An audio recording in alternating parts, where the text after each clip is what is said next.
మంచి talent person.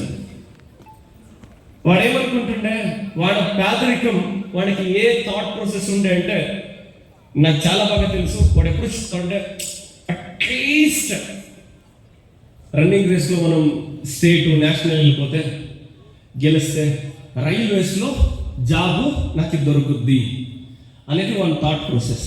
కొనాకు వాడు a thought process అనుకున్నాడో అలాగే వాడు ఇప్పుడు రైల్వేస్లో జాబ్ చేస్తున్నాడు.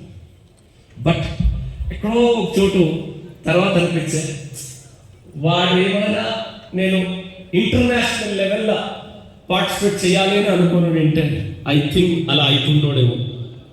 బట్ వాడు నేషనల్ పార్టిసిపేట్ చేయాలి, నేషనల్లో విన్ అవ్వాలి, నా టార్గెట్ రైల్వేస్లో జాబ్ పట్టుకోవాలి. ఇప్పుడు వాడిని మీన్స్ ఆ లెక్చరర్ గురించి ఎందుకు చెప్తున్నానంటే అంత హానెస్టీగా సర్వ్ చేసి